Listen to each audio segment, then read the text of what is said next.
राधिका ही घरातील सर्वात लहान मुलगी. तिचे लग्न जमवण्यासाठी तिच्या आईने सगळे उपास-तापास केले, सगळ्या देवांना नवस केला. तरीही तिचे लग्न काही जुळून येत नव्हते. कोणतेही स्थळ तिला चालून आले तर त्यांना फक्त हुंडा हवा होता आणि राधिकाला तेच नको होते. म्हणून ती लग्नासाठी नकार देत होती. परंतु राधिकाला आज पाहुणे बघायला आले होते. पाहुणे निघून गेल्यावर घरातल्या सगळ्यांनी एक मोकळा श्वास घेतला. कारण आता सगळ्यांना विश्वास बसला होता की राधिकाचं लग्न नक्कीच होईल. सगळे थकले होते, परंतु आनंदाची बातमी ऐकल्यामुळे सगळ्यांना खूप उत्साह निर्माण झाला होता. राधिकाचे बाबा प्रकाशराव 6 महिन्यांनी रिटायर्ड होणार होते. तरी पण त्यांच्या तिसऱ्या मुलीचं राधिकाचं लग्न अजून कुठे जमत नव्हतं. प्रकाशरावांना तिन्ही पण मुलीच होत्या, परंतु यामुळे त्यांना कधीच वाईट वाटले नाही. कारण त्यांनी त्यांच्या तिन्ही पण मुलींना उच्च शिक्षण दिलं होतं. त्यांनी मुलींना कधीच काही कमी पडू दिलं नाही. दोन्ही पण मुलींच्या लग्नाच्या वेळेस त्यांचं देणं घेणं करून प्रकाशरावांची पार कंबर तुटली होती. शिवाय प्रकाशरावांनी त्यांच्यासाठी घर बांधण्याचे काम देखील चालू केले होते. त्यासाठी खूप पैसे लागत होते. त्यामुळे आता राधिकाच्या लग्नासाठी तिचे वडील जास्त पैसे खर्च करू शकत नव्हते, कारण त्यांच्याकडे आता थोडीच बचत शिल्लक राहिली होती. राधिका सरकारी नोकरी करत होती. त्यातून तिला खूप सारे पैसे भेटत होते. खूप वेळा तिला काही स्थळे आली, परंतु त्यांची डिमांड पाहून घरातले त्यांना नकार कळवित होते. सारखा नकार दिल्यामुळे घरात कलह निर्माण झाला होता. मुलीचं लग्न होत नाही या टेन्शनमुळे तिचे वडील जेवण करत नव्हते आणि बाहेर कुठेतरी निघून जात असायचे. आणि आई पण तिला काही बाई बोलून स्वतःच रडत असायची. कधीकधी तिच्या दोन्ही बहिणी पण येत होत्या आणि तिला टोमणे देऊन जात असायच्या की तुझं लग्न लवकर का होत नाही. राधिकाला लग्नाबाबत काहीच प्रॉब्लेम नव्हता, पण तिला येणाऱ्या स्थळांची डिमांड पाहून तिला त्यांची चीड येत होती. शेवटी तिने घरच्यांना सांगितले की जो मुलगा हुंडा न घेता लग्न करेल त्याच्यासोबतच मी लग्न करायला तयार आहे. शेवटी राधिकाच्या मनासारखा एक मुलगा तिच्या आत्याने शोधून आणला. मुलगा एका साधारण कंपनीमध्ये मॅनेजरच्या पदावर काम करीत होता. मुलाकडच्या माणसांना काहीच देणं घेणं नव्हतं. त्यांना फक्त शिकलेली आणि नोकरी करणारी मुलगी पाहिजे होती. आणि आज जे पाहुणे राधिकाला पाहण्यासाठी आले होते त्यांनी तिला होकार दिला आणि राधिकाच्या घरच्यांनी पण त्यांना होकार कळवला होता. प्रकाशरावांनी मुलाकडच्या पाहुण्यांना भेटवस्तू आणि मिठाई देऊन पाठवले होते. पाहुणे निघून गेल्यावर राधिकाच्या घरी बैठक बसली होती. तिच्या दोन्ही बहिणी पण आल्या होत्या. शिवाय तिची आत्या पण आली होतीच.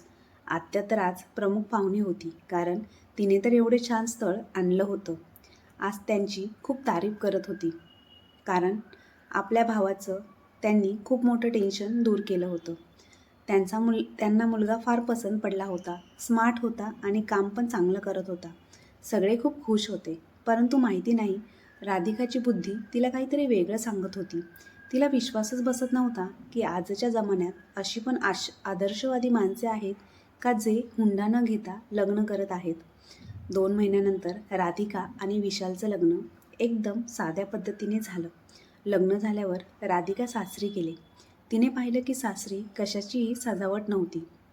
कोणालाच दिखावा करायचा नव्हता. राधिकाने तिच्या कामातून 1 महिन्याची सुट्टी घेतली होती. ती तिच्या नवऱ्यासोबत गोव्याला हनीमूनसाठी जाणार होती. हनीमूनला जाण्याच्या 1 दिवस अगोदर विशाल त्याच्या सर्व मित्रांना घेऊन गेस्ट रूममध्ये पार्टी करत होता. राधिका त्यांचा पाहुणचार करत होती. जेव्हा ती काही सामान घेऊन खोलीमध्ये जाऊ लागली तेव्हा तिला विशालच्या एका मित्राचा आवाज तिच्या कानी पडला. तो मित्र विशालला म्हणत होता, अरे तू तर हुंडा न घेता लग्न केलंस. तू तर खूप मोठ्या मनाचा आहेस. आता यावर आपला नवरा विशाल काय म्हणेल हे ऐकण्यासाठी काही पावले राधिका पाठीमागे सरकली. आपल्या मित्राचा प्रश्न ऐकून अचानक विशाल हसू लागला आणि म्हणाला, मी काय एवढा मूर्ख नाही हुंडा न घेता लग्न करायला. तुमच्यासारख्या मित्रांच्या पुढे मी 4 पावले चालत असतो. तुम्ही सर्वजण हुंडा मागून आपल्या सासरी इमेज खराब करत असता. मी तर माझ्या सासरी मान सन्मानाने वागून एका सरकारी नोकरीवाल्या मुलीसोबत विवाह केला आहे. यामुळे माझं भविष्य सुरक्षित आहे. त्यामुळे विशाल अजून काही बोलू लागला. तुम्ही सगळे महामूर्ख आहात. तुम्ही एकदाच खूप सारा हुंडा मागितला. तुम्हाला वाटतं एवढा हुंडा घेतल्यावर तुमचं आयुष्य कडेला जाईल. तुम्हाला लहानपणीची ती सोन्याचं अंडं देणारी कोंबडीची गोष्ट आठवत आहे का? ती कोंबडी रोज त्या माणसाला सोन्याचं अंडं देत होती. परंतु त्या मूर्ख माणसाला वाटले की रोज रोज या अंड्याची वाट पाहण्यापेक्षा एकदाच हिच्या पोटातील सगळे अंडे काढून घ्यावे. म्हणून त्या माणसाने कोंबडीचे पोट कापले. त्यामुळे काय झालं? कोंबडी पण मेली आणि अंडं पण गेलं. आणि तुम्ही पण त्या कोंबडीवाल्याप्रमाणे आहात. विशाल आपल्या मित्रांना उद्देशून म्हणाला, मी तर माझ्या कोंबडीकडून म्हणजे माझ्या बायकोकडून रोज सोन्याचं अंडं घेणार आहे. तुम्ही असं समजा की सोन्याचं अंडं देणारी मी एक कोंबडी पाळली आहे. शिवाय माझ्या बायकोला भाऊ नाही.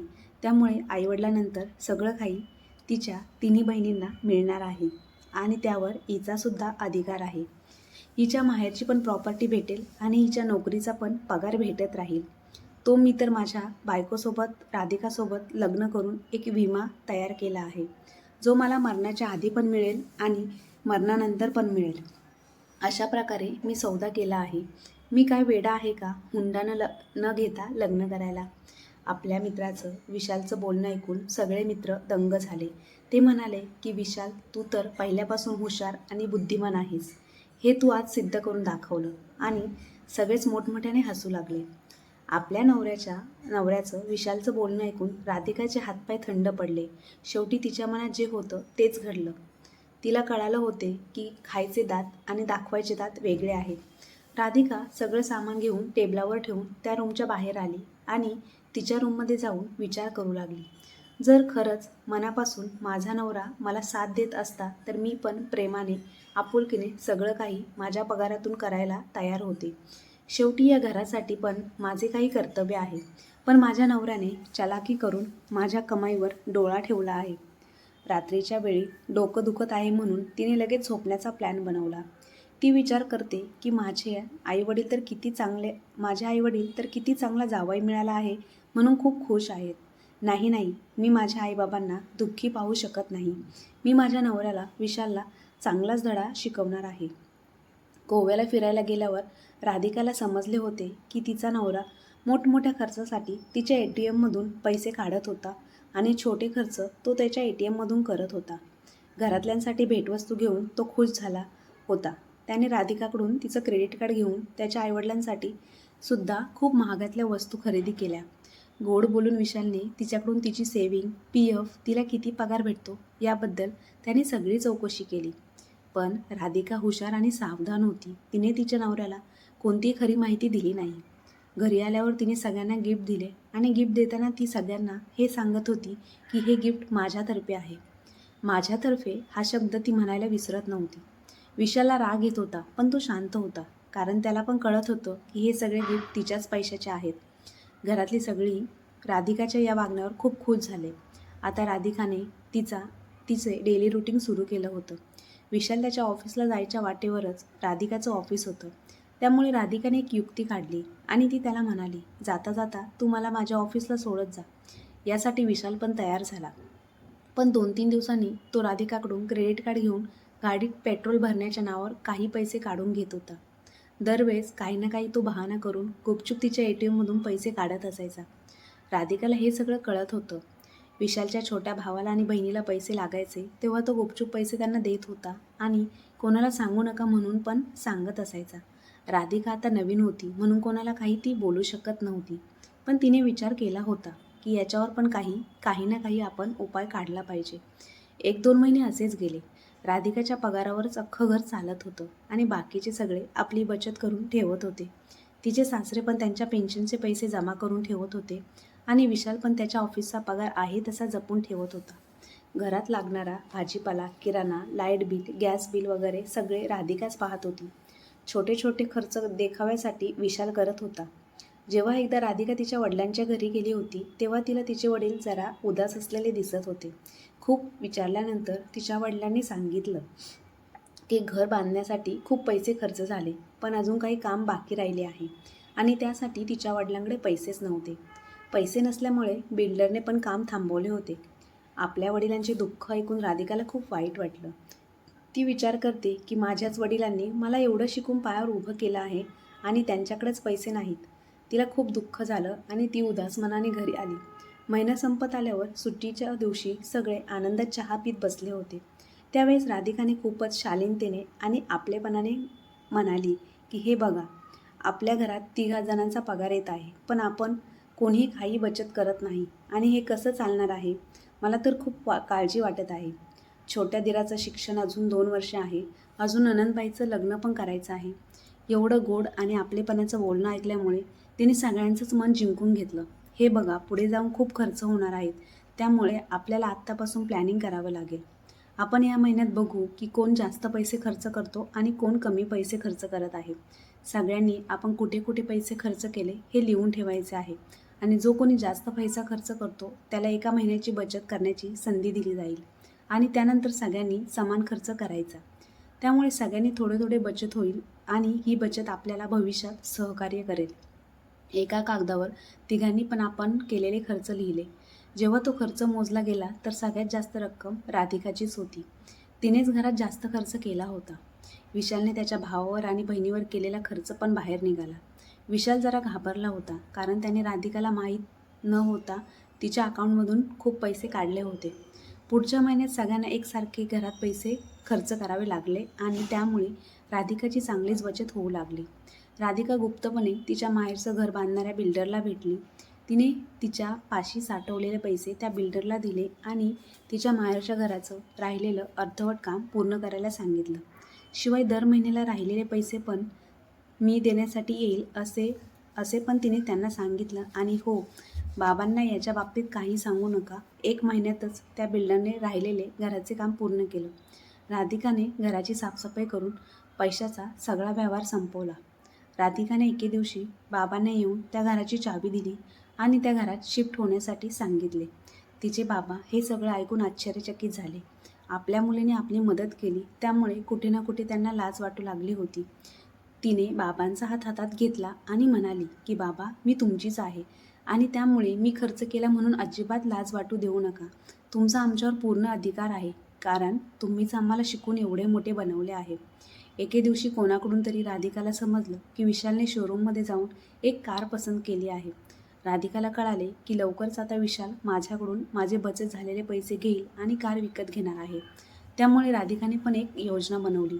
तिने तिच्या म्हाताऱ्या 2 सहकाऱ्याला सोबत घेऊन कार घेण्यासाठी शोरूममध्ये गेली. त्यातील त्यांनी सगळ्यात कमी किमतीची कार विकत घेण्याचे ठरवले. कार चालवणं तर राधिकाला आधीपासूनच येत होतं. कार तिने स्वतःच्या नावावर खरेदी केली. 2 दिवसांनी राधिका कार घेऊन घरी आली आणि म्हणाली की ही कार बाबांनी माझ्यासाठी आधीच बुक करून ठेवली होती.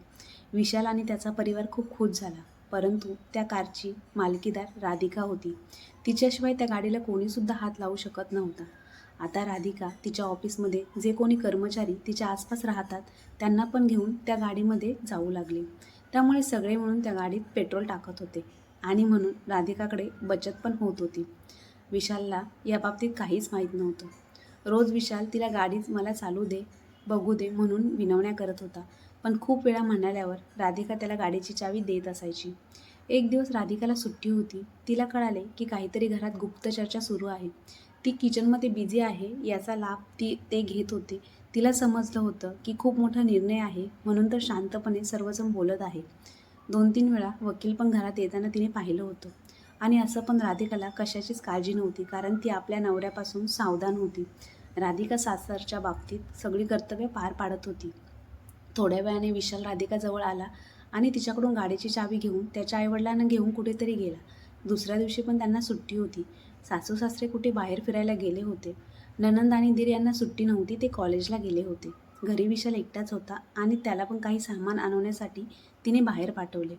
म्हणजेच यावेळी घरात कोणीच नव्हते, फक्त राधिका होती. काल सासू सासरे कुठे गेले होते आणि त्यांच्या हातात कसले कागदपत्र होती याबाबतीत तिला जाणून घ्यायचं होतं. ती पटकन सासू सासऱ्यांच्या खोलीत गेली. बेड खालून चावी काढून कपाट उघडले आणि त्यातून पेपर काढून पटपट वाचू लागली. पेपर पटपट वाचून तिने लॉक लावून आहे तसं सगळं ठेवून तिच्या खोलीमध्ये निघून गेले. राधिकाला कळालं होतं की जे घर आहे ते घर सासू सासऱ्यांनी त्यांच्या छोट्या मुलाच्या नावावर केले आहे, कारण त्यांना माहिती होतं की विशालसोबत राधिका आहे आणि ते आज ना उद्या स्वतःसाठी नवीन घर घेतील. काही दिवसांनी सासू सासरे राधिकाला म्हणाले, हे बघ बाळा, हे घर आता खूप कमी पडत आहे आणि तुमच्या स्टेटसला शोभा देत नाही. आम्ही विचार केला की या घरावरती अजून एक बंगला बांधावा, त्याला जरा टवटवीत बनावं आणि त्यासाठी पैशांची गरज आहे. त्यासाठी तू तुझ्या नोकरीतून काही लोन घेऊ शकतेस. ते पैसे आम्हाला दे, शिवाय तुझी नोकरी अजून खूप वर्ष चालणार आहे. राधिकाला समजलं की तिला आता पूर्णपणे जाळ्यात ओढले जात आहे. राधिका म्हणाली, ठीक आहे, मी ऑफिसमध्ये उद्या जाऊन चौकशी करते. ऑफिसमध्ये जाऊन तिने कोणाचा तरी सल्ला घेतला आणि मग ती घरी आली आणि सासूला म्हणाली की मला लोन सहज मिळू शकतं, परंतु हे घर माझ्या नावावर असले पाहिजे. तरच लोन द्यायला ते तयार आहेत, कारण सेफ्टीसाठी माझ्या नावावरच्या घराचे कागदपत्र त्यांना बँकेत ठेवावे लागतील.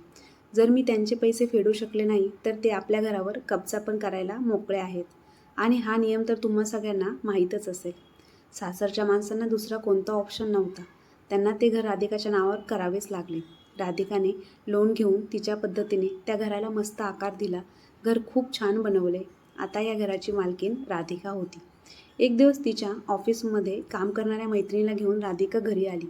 तिच्या मैत्रिणीने मुद्दाम तिच्या सासरच्या माणसांना सांगितले की राधिका आजकाल खूप टेन्शनमध्ये असते. आज तर तिला चक्कर आली. लोनमुळे तिला हे सगळं होत आहे. ती मानसिकरित्या खूप कमजोर पडत आहे. यामुळे तिचं कामात पण व्यवस्थित लक्ष लागत नाही. जर असेच होत राहिले तर राधिकाला तिची नोकरी सोडावी लागेल, असे तिच्या मैत्रिणीने सगळ्यांना सांगितले. कारण कामात काही चुका केल्या तर त्याला सस्पेंड केले जाते. जर ते एवढे पगार देत आहे तर चांगले काम पण केले पाहिजे. हे सगळं ऐकून घरातले सगळेजण घाबरले. थोड्या वेळाने मैत्रिणी निघून गेल्या. राधिका हळू आवाजात म्हणाली, हे बघा, काही महिने तुम्ही दोघे घरातील खर्च भागवा. मी माझ्या पगारातून लोन फेडते. राधिकाच्या म्हणण्याप्रमाणे पुढच्या महिन्यापासून घरातील खर्च सासऱ्याच्या पेन्शनवर आणि नवऱ्याच्या पगारातून होऊ लागला. राधिकाने खूप चतुराईने स्वतःला घरातील खर्चापासून वाचवले होते. राधिका मनातल्या मनात हसत होती. थोड्या दिवसांनी राधिकाने इकडे तिकडे चौकशी करून लोन लवकर कसे फेडावे याबाबत चौकशी केली आणि लवकरच ती लोन फेडू शकली. विशाल पण आपली बायको रोज सोन्याचं अंड देईल हे स्वप्न विसरून गेला आणि स्वतः घरातला खर्च बघू लागला. एवढ्या पैशावर पण काही भागत नाही म्हणून तो पार्ट टाईम जॉब पण करू लागला. आता त्याला घरातल्या जबाबदारीची जाणीव झाली होती. तर मित्रांनो, समाजातील सगळेच कुटुंब अशी नसतात, पण आपल्या समाजात अजूनही अशी काही कुटुंब आहेत की जे आपल्या सुनेला फक्त सोन्याचं अंडी देणारी कोंबडी समजतात. याचंच ताजं उदाहरण आपण वैष्णवी हगवणेच्या कथेतून बघितलंच आहे. अशा या कुटुंबांना त्यांची चूक दाखवण्यासाठी आणि त्यांना जागेवर आणण्यासाठी प्रत्येक कुटुंबात एक राधिका सून म्हणून यायलाच हवी. तर मित्रांनो, राधिकाने जे काही निर्णय घेतले ते तुम्हाला योग्य वाटले की नाही कमेंट बॉक्समध्ये नक्की कळवा.